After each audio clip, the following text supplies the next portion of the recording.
अस्सलाम वालेकुम बेटा।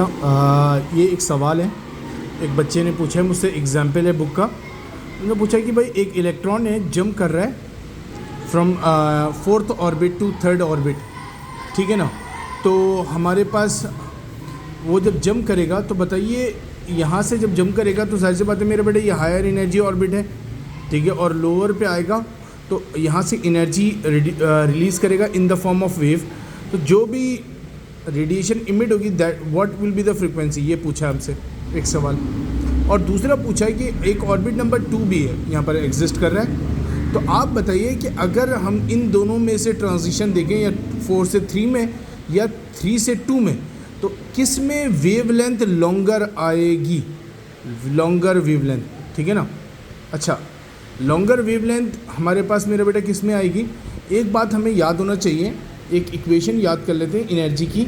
Energy is equal to E is equal to H मी होता है, या तो हम कहते हैं एच सी ओवर लेमडा होता है ना। ये दोनों कांस्टेंट हो गए, यहाँ पर एच कांस्टेंट है, तो फ्रीक्वेंसी से डायरेक्टली प्रोपोर्शनल है, यानी कि एनर्जी बढ़ेगी। Difference of energy delta E जितना ज़्यादा होगा उतनी ज़्यादा फ्रीक्वेंसी होगी, और डेल्टा ई जितना बढ़ेगा तो वेवलेंथ उतनी कम होगी। नीचे आ रहा है मेरा बेटा इन्वर्स रिलेशन है, ठीक है। तो एनर्जी बढ़ेगी तो वेवलेंथ कम हो जाएगा, एनर्जी का डिफरेंस कम होना चाहिए। तो वी कैन आइडेंटिफाई कि अगर हम यहाँ पर दो शेल्स के दरमियान एनर्जी डिफरेंस देख लें, तो जिस एनर्जी जो दो शेल के दरमियान एनर्जी का डिफरेंस कम होगा वहाँ वेवलेंथ ज़्यादा आएगी, और जहाँ पर हमारे पास शेल्स के दरमियान एनर्जी का डिफरेंस कम होगा वहाँ वेवलेंथ ज़्यादा आएगी।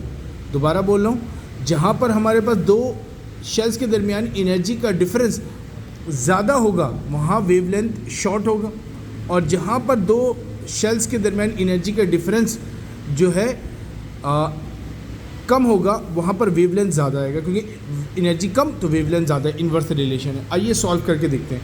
पहले तो हमें ट्रांजिशन बोला है, देखो 3 से 2 मैंने 4 से 3 में आ रहा है, तो हमें बताइए कि फ्रीक्वेंसी क्या होगी। तो मेरा बेटा मैंने सिंपल दोनों की एनर्जी ले ली, वहाँ एग्जाम्पल में लिखा हुआ है इसकी वैल्यू, ठीक है ना, जूल में दी हुई है, ठीक है, एक्सपोनेंट 18 में। तो delta E is equal to H mu, और मेरा बेटा delta E is equal to H को दूसरी तरफ भेज दिया, म्यू बन गया। अब म्यू हमारे पास higher energy minus lower energy करेंगे, डेल्टा ई 4 माइनस 3, 4 की एनर्जी कितनी है माइनस 2.6 एक्सपोनेंट माइनस 18, और मेरे बेटा माइनस के बाद फिर हमारे पास इसकी वैल्यू भी माइनस में 0.59 एक्सपोनेंट माइनस 18। तो माइनस माइनस क्या हो जाएगा, यहाँ पर ये माइनस है और वो भी माइनस का है, तो माइनस माइनस प्लस हो गया, एच की वैल्यू रख दी, यहाँ से आंसर निकाल लिया, आंसर आ गया हमारे पास, पहला सॉल्व हो गया। अच्छा, यहाँ पर जो बुक ने सॉल्व किया है, इसने तरीका ये सॉल्व किया है कि भाई हम इस फ्रिक्वेंसी जो हमने जो 4 से 3 में ट्रांजिशन हुई उसकी फ्रिक्वेंसी को यूज़ करते हुए उसका वेवलेंथ निकाल लें।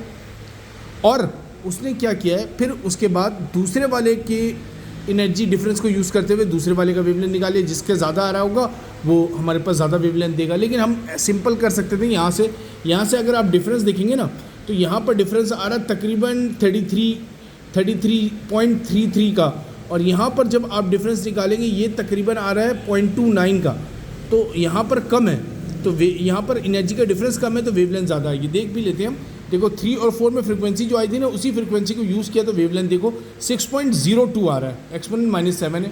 यहाँ पर देखो हमने क्या किया है कि यहाँ पर फॉर्मूला लगाया ये वाला, E is delta E is equal to H C over मेरा बेटा लेमडा, लेमडा को उधर भेजा, डेल्टा ई को उधर भेज दिया। डेल्टा ई में देखिए अब हमारे पास हमने क्या किया है, हमारे पास 2 माइनस 3 है ना, दोनों में देख लें एनर्जी का डिफरेंस, तो हमारे पास यहाँ पर ये देखिए माइनस का हो जाता है वैसे ही, तो हमने यहाँ पर माइनस का ये प्लस का हो गया, याद रखें, और ये प्लस ये माइनस का रहेगा क्योंकि ये शुरू में आएगा। तो मेरे बेटा इन दोनों को माइनस कर लिया आपस में, डेल्टा ई को, और एक्सपोनेंट 18 कॉमन निकाल लिया दोनों को। तो मेरे बेटा यहाँ एच सी की वैल्यू रखी, डिवाइड किया, आंसर निकाला। अब यहाँ पर देखो 6.8 आ रहा है, यहाँ एनर्जी का डिफरेंस कम है 3 और 2 के दरमियान, दैट्स वाई यहाँ पर वेवलेंथ क्या आ रहा है, ज़्यादा आ रहा है, तो ये वाला आंसर करेक्ट होगा। ओके मेरे बेटा, मिलते हैं, कोई और क्वेश्चन हो तो आप पूछ सकते हैं। अल्लाह हाफ़िज़।